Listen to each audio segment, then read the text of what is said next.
Well, it's been like a month, I guess, maybe two, since we've touched this band, and I enjoyed our first listen to. It's definitely really good pop music from the '60s, and this is actually something. It's a little more important than that. I want to say congratulations to the requester of this video, Scott.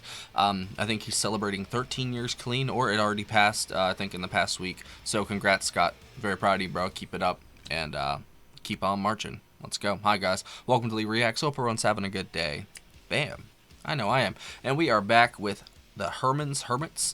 We're doing 3 tracks from their album, Hermits. And it came out in 1965. The 3 songs are... wait, what order did I put it in? Okay, so the first one is I'm Into Something Good. And then Miss Brown, You've Got a Lovely Daughter. And then I'm Henry VIII, I Am. There you go.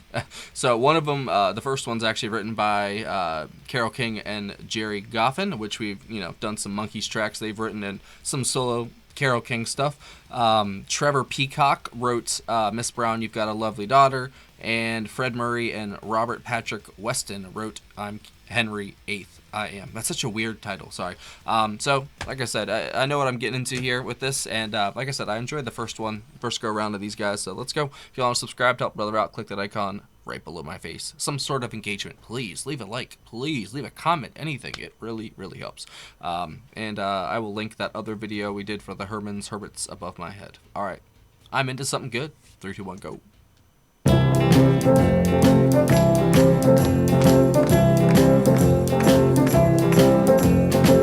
Woke up this morning feeling fine. There's something special on my mind. Last night I met a new girl in the neighborhood. Whoa, yeah. Something tells me I'm into something good. Something tells me I'm into something. She's the kind of girl who's not too shy, and I can tell I'm her kind of guy. She danced close to me like I hope she would. She danced with me like I hope she would. Something tells me I'm into something good. Something tells me I'm into something. We only danced for a minute or two, and then she stuck close to me the whole night through. Can I be the one in love? She's everything I've been dreaming of. She's everything I've been dreaming of. I went to home and she held my hand. I knew it couldn't be just the one night stand. So I asked to see her next week, and she told me I could. I asked to see her and she told me I could. Something tells me I'm into something good. Something tells me I'm into something. Something tells me I'm into something.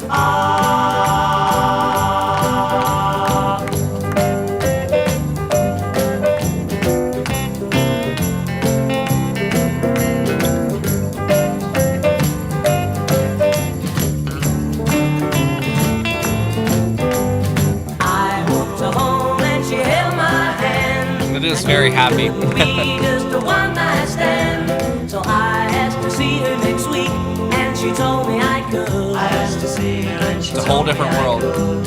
Something tells me I'm into something good. Something tells me I'm into something. Something tells me I'm into something good. Something tells me I'm into something good. Oh yeah, something tells me I'm into something good. Something good. Something. Well, I was happy. Miss Brown, You've Got a Lovely Daughter. Mrs. Brown, you've got a lovely daughter. Oh, wow. That accent, Peter, wow. Gold as sharp as her or something rare. But it's sad, she doesn't love me now. She's made it clear enough, it ain't no good to pine. She wants to return those things I bought her. Tell her she can keep them just the same. It sounds like a ukulele. Things have changed. She doesn't love me now. She's made it clear enough. It ain't no good to bond. Walking about, even in a crowd, well, you'll pick her out. Makes a bloke feel so proud if she finds that I've been round to see you. She's gonna be pissed. Tell her that I'm well and feeling fine. Almost killing it. Don't let on. Don't say she's broke my heart. I'd go down on my knees, but it's no good to pine. Walking about, even in a crowd, well, you pick her out. Makes a bloke feel so proud if she finds that I've been round to see you. Tell her that I'm well and feeling fine. Don't let on. Don't say she's broke my heart. I'd go down on my knees, but it's no good to find. Mrs. Brown, you've got a lovely daughter. Mrs. Brown, This you've accent got gets me. a lovely I love it though. Mrs. Brown, you've got a lovely daughter. Mrs. Brown, you've See, I could see how those could be really big radio songs. Definitely. Henry VIII, I am. See, it says that on this. For Henry some VIII reason. I am, Henry VIII I am. I got married to the widow next door. She's been married 7 times before, and everyone was an Henry. She wouldn't have a Willie or a Sam. No, Sam. I'm her 8th old man, I'm Henry. Henry VIII I am. Second verse, same as the first. I'm Henry VIII I am. Henry VIII I am. I got married to the widow next door. She's been married Sounds a little 7 punky. times before, and everyone was an Henry. Just like, you know, like, She I don't wouldn't have know. a Willie or a Sam. No, Sam. I'm her Progenitor. 8th old man, I'm Henry. Henry VIII I am. See?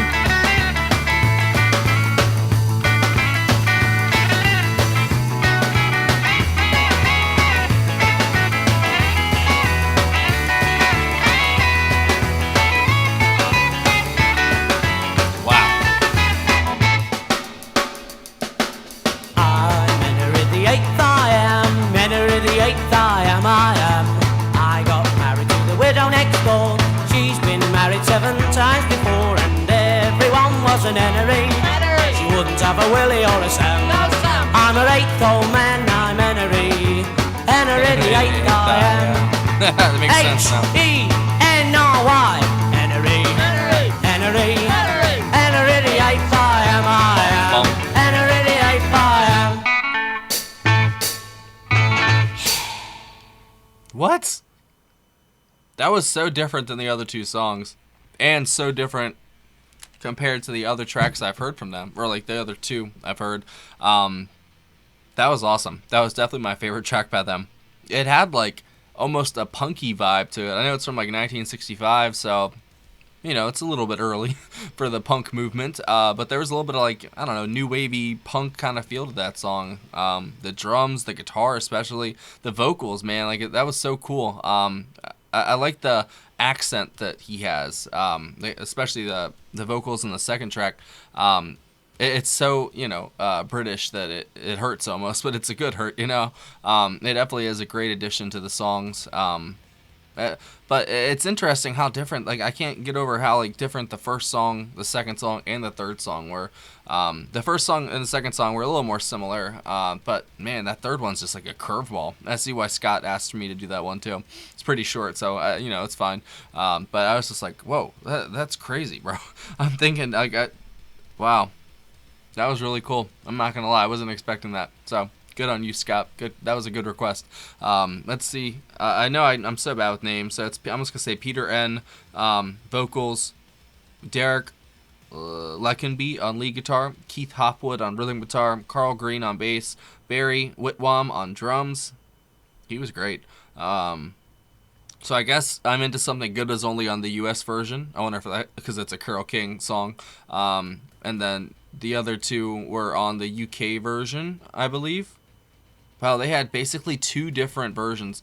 Well, actually, no. I'm into or Miss Brown, You've Got a Lovely Daughter was also on the UK or the US version and UK version. Henry VIII was only on the UK version. So that makes sense, I guess, because it's a little bit relevant. Even though he's not really talking about Henry VIII, he's just the eighth guy, I guess, who's been with this certain lady. I guess I think that's where the name comes from. It's interesting.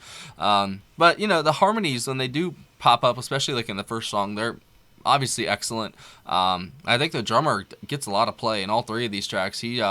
He's almost the driving force, at least in the first two.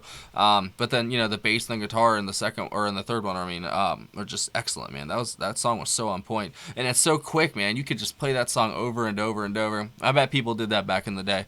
I love the variety that a lot of these artists, even that are considered pop music from back then, had. You kind of had to be flexible. It seemed like back then you couldn't just be, I don't know, pigeonholed exactly into one thing. I know there's plenty of artists that did that, but if you wanted to be successful, I guess that goes for today as well. You have to be flexible to be able to, go with the times because, or you're going to get left in the dust, basically.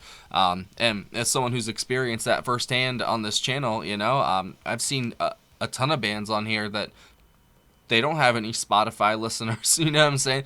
They don't have any people downloading their music in the new ways, and if I can be some kind of bridge, to like, I don't know, bring some of these classics back that are obviously like demand to be heard, and they're probably not heard as much these days as they used to be.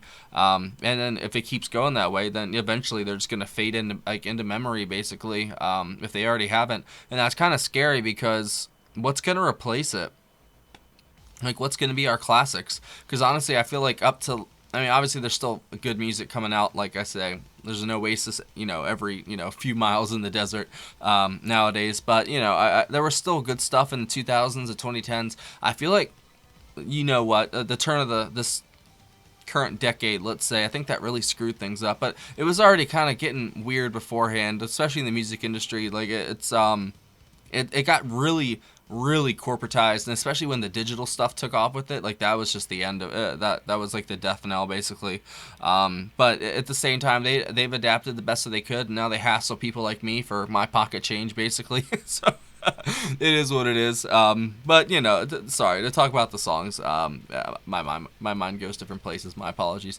I definitely would say the third song's my favorite. I loved how different it was and how it looked like it was kind of looking forward almost. It reminded me of like a Paul Revere and the Raiders track a little bit, or like the Monkees track, but that's a Paul Revere and the Raiders track. The I'm Not Your Stepping Stone. Kind of had that kind of energy to it. It's my only comparison I could really think off the top of my head. But seriously, I enjoyed that. Thank you, Scott. That was great. I'm glad I added that one. Because he said there was 3 songs. I was like, oh, that's so short. Whatever. And it turned out to be my favorite one, so that works out. And happy 13 years sober, man. That's freaking awesome, bro. I'm so proud of you. Keep it up. I'm gonna continue my journey as well. I'll have 5 years. In October. So there you go. That's crazy to think about. Before this, run of getting clean, I didn't put more than a year together, basically, since I was 14, you know what I mean? Like 13, 14, I started going hard. So it's great to be free in a way, We still, I find you find yourself in another prison, basically, once you let yourself out of the first one, and then after you get out of that one, there's another one. It never stops, So you just kind of have to learn to live with it, I guess. Obviously, I'm not an addict anymore exactly, so I'm not like in active addiction, but it's still there. I bet I could easily slip off if I tried to do stuff like that again, but I told myself I don't need to ever go back there, so I'm not going to. So let's keep going, Scott. Thanks for watching, guys. And if you have any other tracks by the Hermits you think I'd like, leave it down below. I especially like the third track. If there's anything else like that, I'm totally game. The first two, very solid, 1960s pop music. Not exactly my favorite, but still, it's good to listen to. The vocals especially, I think, are the strongest suit of it, more than anything. But the instrumentals, especially in the third track, solid as hell. Thanks for watching.